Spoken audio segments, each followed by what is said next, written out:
Salam arvadınız xeyir olsun. Biz bugün 7-ci coğrafya kitabına bölmə 1.2 cislə coğrafya mövqeyinin təyini mövzusu izahına baxacağıq. Biz əvvəlki dərslərdən artıq bilirik ki, coğrafya mövqeyini necə təyin etmək olar. Demişik, coğrafya mövqeyi nisbi və mütləq olaraq təyin edə bilirdik. Bugün isə biz texnologiya vasitəsilə coğrafya mövqeyinin təyininin izahına baxacağıq. Gəlin görək bunu biz necə təyin edə bilərik. Bizə belə bir mətin verib. Norveç dəniz və okeana çıxışı olması qlobal dəniz yükdaşımalarında mühüm rol oynamışdır. Ölkə cinsiyən coğrafi informasiya sistemləri texnologiyasını, naviqasiyasını və dəniz idarə etmə sistemlərini inkişaf etdirmişdir. Yəni həm texnologiyasını inkişaf etdirib, həm naviqasiyasını, həm də dəniz idarə etmə sistemlərini inkişaf etdirib. Norveç bu sistemi gəmi yük daşımaları tətbiq edən ölkələrdən biridir. Bəs Norveç dəniz gəmiçiliyin əhəmiyyəti nədir? Mətni gəlin oxuduq, gəlin təhlil edək mətni. Dediyi Norveç necə ölkədir? Dənizə və okeana çıxışı olması onun qlobal dəniz yük daşımalarında mühüm rol oynamışdır. Demişdik, qlobal dəniz yük daşımaları həyata keçirən ölkələr hansılardır? Yəni əvvəlki dərslərdən. Biri demişdik ki, Niderlandda Rotterdam limanı həyata keçirilir, Sinqapurda Sinqapur limanı və biz bugün də Norveç haqqında məlumat alırıq. Yəni 3 dənə ölkə artıq bilirik ki, qlobal dəniz yük daşımaları həyata keçirilir. Norveç dedi ki, coğrafi informasiya sistemləri vasitəsilə dəniz yük daşımalarını inkişaf elətdirmişdir. Baxın, burada da Norveçin Kristianstad limanı verilib. Baxın, biz artıq əvvəlki dərslərdən 3 dənə liman adı öyrəndik. Baxın, biri Niderlandda Rotterdam limanı, Sinqapurda Sinqapur limanı və Norveçdə Kristianstad limanını öyrəndik. Mətni oxuduq, gəlin mövzuya davam edək. Baxın, bizə belə bir şərt verib ki, Norveç dəniz gəmiçiliyin cinsinin əhəmiyyəti nədir? Baxın, burada bizə əhəmiyyətlərini verib. Baxın, verib bizdə gəmi hərəkətinin idarə edilməsi, cis gəmilərin hərəkətini izləyir, toqquşmaların qarşısını alır, limanlarda və sahil zonalarında nəqliyyat axınının sıxlığını idarə edir. Daha sonra gəmi təhlükəsizliyini, yəni gəmi təhlükəsizliyini təmin edir, təhlükəsiz keçid üçün gəmilərdə dəniz dibindəki maneələri göstərir, xəritələri və hava məlumatları verir, yəni təmin edir. Daha sonra limanın idarə edilməsi, yəni 3.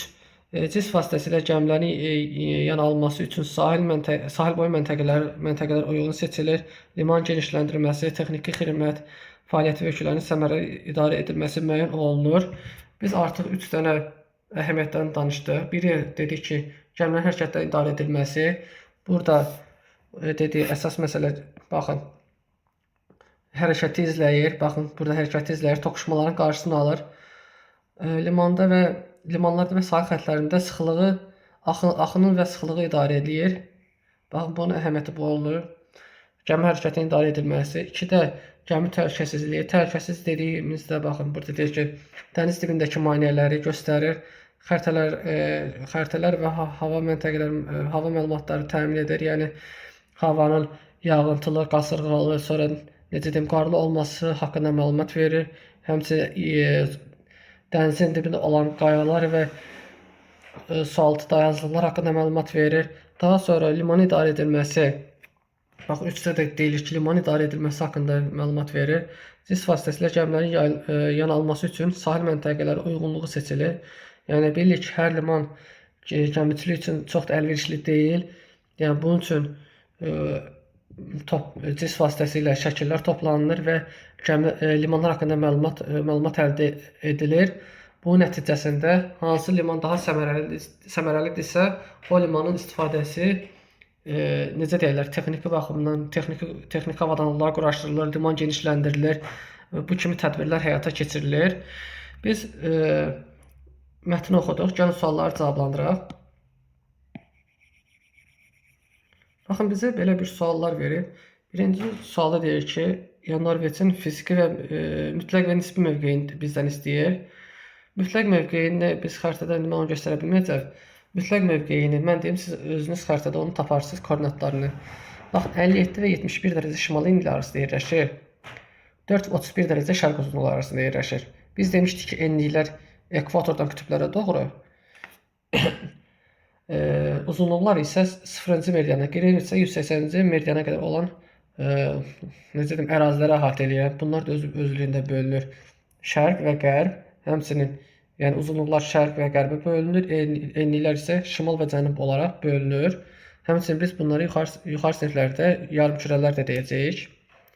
Daha sonra ikinci suala baxaq. A və B təsvirlərinin əsasən sualları cavablandırın. Baxın, bu bizim A təsvirimiz, bu bizim A təsvirimiz, bu da bizim B təsvirimiz. A şəklindəki liman gəmisini baxımından qiymətləndirin. Biz burada görürük ki, sahil xəttidir, girintili çıxıntılıdır. Sonra sahil xətti dikdir. Sonra dərin okean sularını görürük biz burada. Sonra gəmi terminallar görürük burada. Sonra limana aid məntəqələri görürük. Yəni A şəkli haqqında təsvirimiz budur. Gəlin bizdə B-də deyir ki, bu liman gəmilər üçün hansı çətinliklər törədə bilər?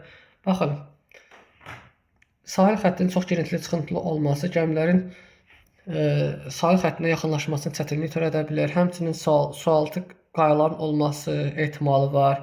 Daha sonra sahil xəttlərinin dik olması əsas problemlərindən biridir. Daha sonra bizdən deyir ki, C-də B şəklindəki, baxın B şəkli budur. 3D təsvirindəki rənglər nəyi bildirir? Rənglərin gəmilər üçün əhəmiyyəti nədir? Baxın, burada biz görürük ki, burada qırmızı, narıncı rəng verilib, sonra yaşıl verilib, sonra göy rəng verilib. Burada görürük ki, bizdə sahil xəttinin dərinliyi və sahil xəttinin necə deyirlər, materik dayazlığını bizdə burada göstərir. Baxın, bizdə materik dayazlığı, bu isə açıq sudur. Yəni bu bizdə göstərir ki, həmin ərazi dikdir də, yəni gəmilər üçün dik olduğu üçün gəmilərin bura yanaşması çətinlik yarada bilər. Yəni bu da onun çətinliyidir ki, yəni sahil xətti dikdir və gəmilər limana rahatlıqla yanaşa bilmir və bu gəmilərin doldurub boşaldılmasında problemlər yarada bilər. Yəni bu da onun bir problemidir. Sonra bizə deyir ki, 3-də siz C şəklindəki hava şəraitinin tərsinə məruz qalmamaq üçün siz xəritəsi hazırlamaq istəyirsiniz. Bu zaman hansı amilləri nəzərə almalısınız? Baxın, burada görürük ki, limanda fırtınalı hava şəraitidir, 3-cü şəkildə. Biz burada əvvəlcədən hava məlumatları haqqında, sonra limanın relyefi haqqında məlumat əldə edə bilərik. Sonra suların dərinliyi haqqında məlumat əldə edə bilərik. Yəni cis vasitəsilə həm də havanın temperaturunu, yağıntıları, daha sonra ərazinin relyefi, suların dərinliyi haqqında məlumat əldə etmək mümkündür. Daha sonra mətnə davam eləyək. Baxın, mətndə bizdə belə, mətndə baxın, əhəmiyyətin 4-cüsünü verib. Dənizdə yanacaq hasilatı, Norveç dənizi neft və qaz ehtiyatlarıyla zəngindir. Cis yataqların seçilməsi, dəniz platformaların yerləşdirilməsi və müxtəlif obyektlərin, monitorinqlərin və mühüm rol oynayır. Yəni dedik ki, 4-də, yəni Norveç necə ölkədə təbii ehtiyatlar baxımından neft və qaz ehtiyatlarıyla zəngindir. Həmçinin demişdik biz, əvvəlki dərslərdə demişdik, Azərbaycan neft qaz ehtiyatları zəngindir. Cis vasitəsilə, yəni yataqlar seçilir, dəniz platformaları yerləşdirilməsi, müxtəlif obyektlərin monitorinqləri mühüm rol oynayır. Yəni cisin vasitəsilə hansı yataq əlverişlidir, hansı yataq daha təhlükəsizdir, məlumatlar toplanılır və bu məlumatlar nəticəsində təbii ehtiyatlardan istifadə edilir. Sonra 5-ə baxaq. 5-də buz naviqasiyası. Cis texnologiyası dənizlərin buzla örtülmüş hissələrini sularda gəmilərin təhlükəsiz hərəkətini təmin edir. Gəminin olduğu yer və buz örtüyü haqqında məlumatlar gəmilərə ötürməklə onların təhlükəli şəraitin uzaqlaşdırılmasına kömək eləyir. Baxın, burada baxın, buz naviqasiyası yer şəklində də baxın, burada qeyd olunub. Yəni burada cis texnologiyası vasitəsilə hansı ərazidə buzlaqlar daha qalındır, hansı ərazilərdə buzlaqlar daha nazikdir. Sonra necə deyirlər, gəminin gedəcəyi ərazidə temperatur necədir, yəni fırtınaya düşə bilərmi, düşməyə bilərmi? Yəni bu cür məlumatlar vasitəsilə gəmiyə məlumatlar ötürülür və gəmilərin hərəkəti təmin olunur buz naviqasiyasında. Daha sonra ətraf mühitin izlənməsi. 6. Cis vasitəsilə suyun keyfiyyətinə nəzarət edilir, zərərli tullantılar və dəniz nəqliyyatı ekosisteminin tərsi qiymətləndirilir, ətraf mühitin mühafizəsini təmin edir. Yəni dedik ki, cis vasitəsilə həmçinin ekologiyaya da xeyir verir. Yəni suların keyfiyyətini analiz edə bilir. Daha sonra tullantıların dənizə axıdılmasının qarşısını alır. Sonra dəniz nəqliyyatının ekosistemə təsirini qiymətləndirir. Yəni ətraf mühitin bir növ mühafizəsi üçün çalışır. Yəni biz sualları oxuduq, gəlin tapşırıqları yerinə yetirək. Mən buraları təmizləyim.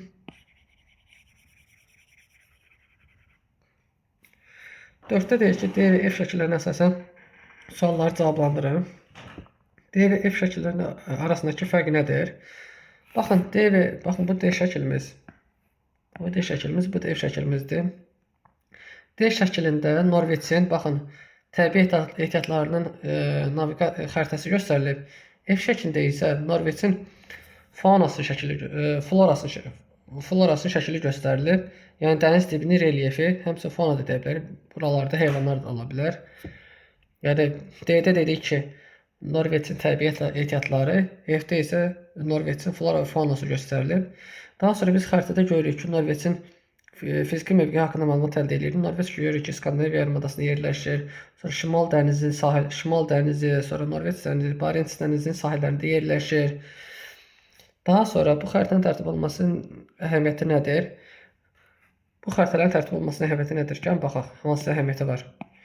Birinci D-ni analiz edək, sonra F-ə keçərik. D-də görürük ki, yəni dediyimiz kimi təbii ehtiyatlar xəritəsidir.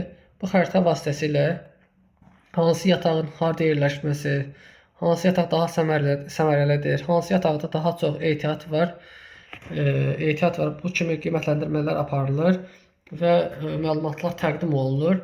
F-də isə əsasən təbii aləm, ətraf mühit haqqında məlumat verilir. Yəni biz burada sualtı bitkiləri görürük, burada ətraf mühit haqqında məlumat əldə edirik. Yəni F-in mahiyyəti budur. Daha sonra 5-ə baxaq. Y şəklinə əsasən suallar cavablanır. Y şəkli baxın budur.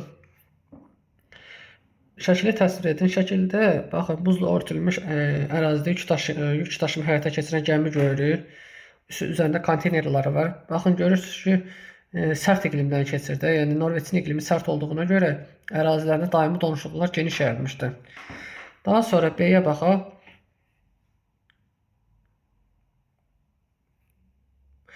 Deyir ki, Norveçin şimalındakı dənizlərinin buzla örtülü olması onların mövqeyi ilə necə əlaqəlidir? Dedik ki, Norveçin sərt iqlimə malikdir. Sərt və soyuq iqlimə malikdir. Bu nəticəsində şimal əraziləri daha çox buzla örtülür. Həmçinin şimal qütbünə yaxın yerləşir Norveç. Bu nəticəsində şimal ərazisindəki dənizlər, məsələn, Barents dənizi donuşluq hissələr daha çoxdur, yəni buzlaqlar daha çoxdur həmin ərazidə. Daha sonra C-yə baxaq. C-də deyir ki, ekstremal hava şəraitində cisim xəritənin təhlükəsizliyi necə təmin edir? Ekstremal hava şəraitində, yəni biz yenə dedik ki, dərsin başında demişdik ki, biz ərazinin temperaturu, sonra yağıntılar haqqında məlumat əldə edə bilərik, hansı gündə fırtına ola bilər, daha sonra suların dərinliyi, buzlaqların qalınlığı, buzlaqların həmçinin nazilliyi haqqında məlumat əldə edə bilərik. Bu nəticəsində biz gəminin təhlükəsizliyini təmin etmiş olarıq cisim vasitəsilə. Daha sonra 6-ya baxaq. Sadalan nümunələrdə cisin əhəmiyyəti ilə bağlı hansı qənaətə gəldiniz? Biz dedik ki, əsasən baxın, hansı qənaətə gəldi? İnsan təhlükəsizliyi haqqında qənaətə gəldi, sonra ətraf mühitin qorunması haqqında qənaətə gəldi, təbii ehtiyatlardan səmərəli istifadə qənaətinə gəldi. Həmçinin iqlim haqqında necə deyirlər, iqlimin təsiri haqqında məlumatlar əldə etmək qənaətinə gəldi. Yəni biz cisim vasitəsilə görün nə qədər məlumatlar əldə edə bilirik. Videonu izlədiyiniz üçün təşəkkür edirəm. Kanala abunə olmağı unutmayın. Dərsimiz bu qədərdir. Çox sağ olun izlədiyiniz üçün.